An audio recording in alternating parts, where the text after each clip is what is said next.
नमस्कार. एक चित्रपट येतोय.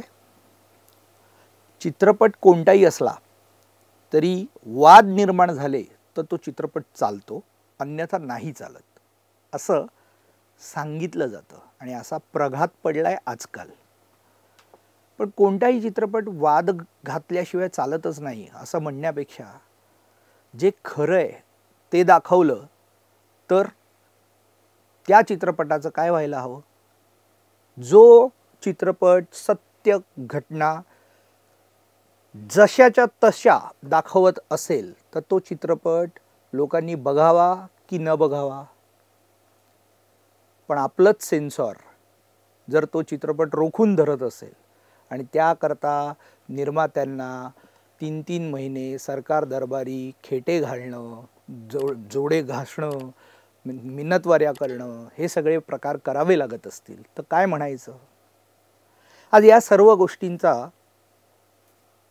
नुसतं चित्रपटच नाही तर चित्रपट कोणता येतोय हेही तुम्हाला सांगणार आहोत आणि त्या निर्मात्याचं जे काही दुःख आणि जे काही त्यांनी भोगलंय तेही त्यांच्याच तोंडून ऐकवणार आहोत.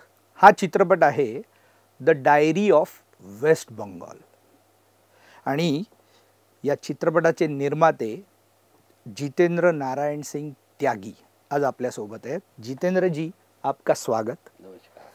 सबसे पहले सवाल मैं आपको हिंदी में पूछूंगा, आपको मराठी समझ में आती है लेकिन बात नहीं कर सकते, इसके लिए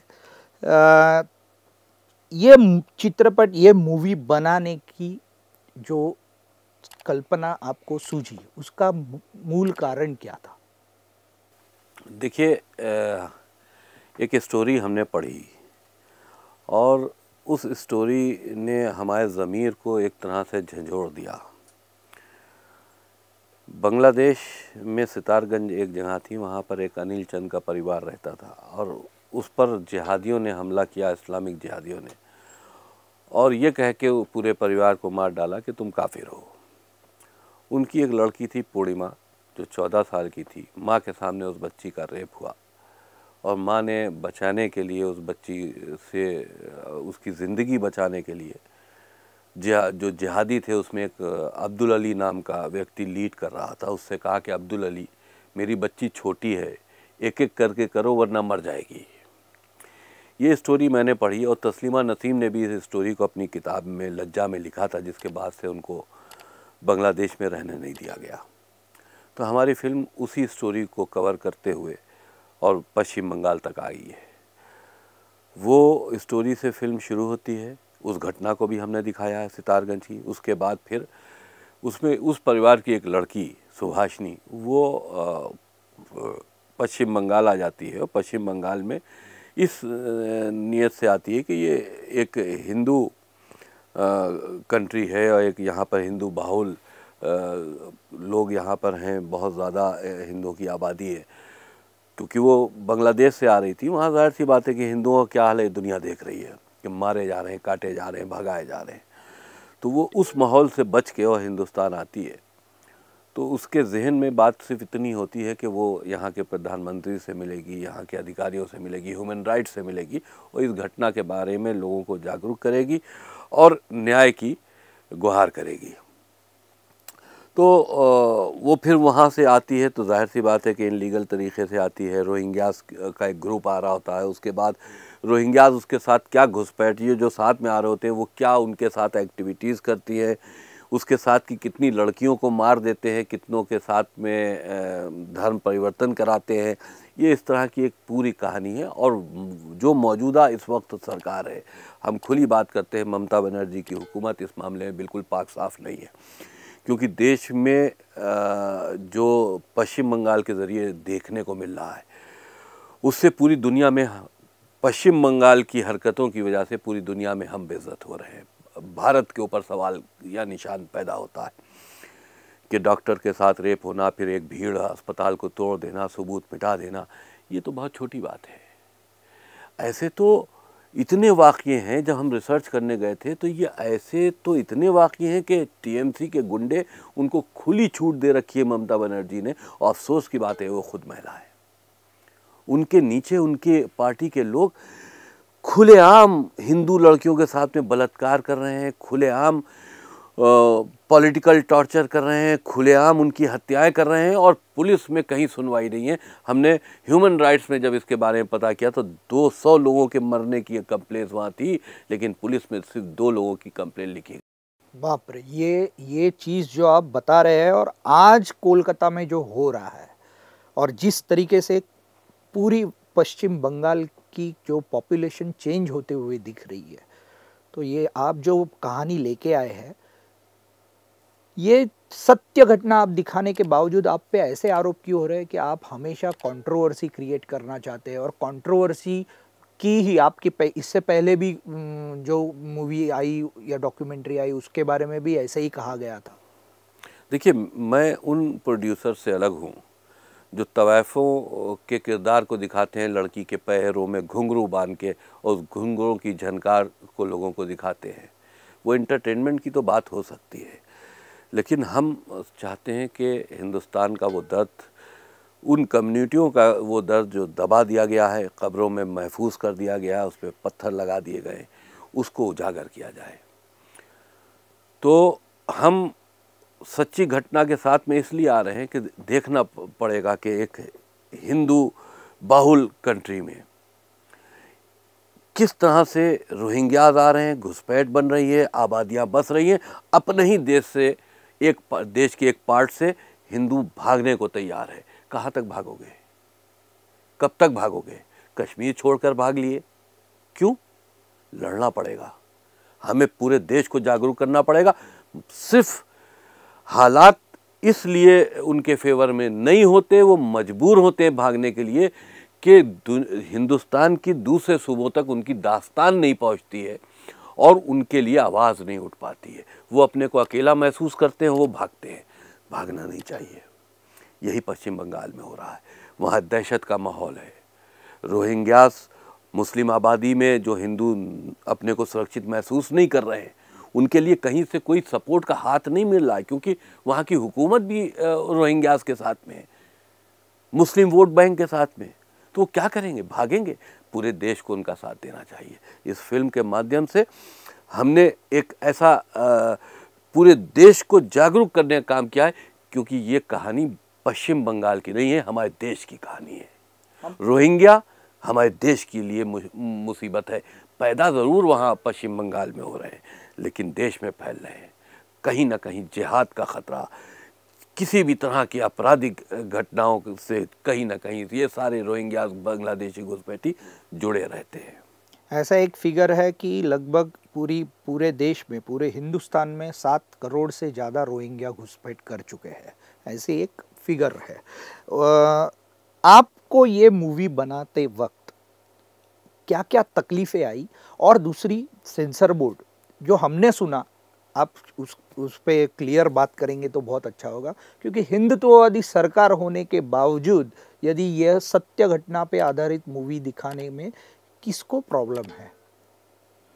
देखिए, सेंसर बोर्ड ने फाइनली हमारी फिल्म को ज़रूर सर्टिफिकेट दिया, लेकिन बहुत दिन दौड़ाया और एक बार तो फिल्म का सेंसर खारिज कर दिया। फिर एक रिव्यू कमेटी बनी। रिव्यू कमेटी में हमने साक्ष्य रखे कि हम ये जो चीज़ें दिखा रहे हैं ये सच्ची घटना है, ये इनके साक्ष्य है, ये इनकी स्टोरी है। ये तो हमें ये लगा कि हिंदुस्तान में जिस सेंसर बोर्ड में हम बैठे, वो लगता है, तो वो उनसे बातचीत करके लगता था ये तो एक पाकिस्तानी सेंसर बोर्ड में जैसे हम अपनी फिल्म को लेके आए। बहुत बुरे हालात हैं। एक हमारे साथ की एक फिल्म थी, तो उसमें जय श्री राम का नारा तक उन्हीं ने काट दिया। वो ट्यूबनल गए, वहाँ से वो ऑर्डर करा के लाए तब। तो सवाल ही उठता है कि आप सेंसर बोर्ड बनाए किस लिए हैं? सेंसर बोर्ड में फिल्में क्या सिर्फ उसी तरह की बनाओगे कि जो अश्लील हैं? अश्लीलता को आप सर्टिफिकेट दे सकते हो, सच्ची कहानी को सर्टिफिकेट नहीं दे सकते। आज और OTT पे जो दिखाया जा रहा है उस पे कहाँ है सेंसर? कुछ नहीं है। तो अफसोस होता है, लेकिन फिर भी हम लड़े सेंसर बोर्ड में, हमने सर्टिफिकेट लिया। आपके मूवी के ट्रेलर में एक डायलॉग है, आपकी जो हीरोइन है वो बोलती है कि 2000 रुपये में हिंदुस्तान में हम हिंदुस्तानी हो चुके, या ऐसा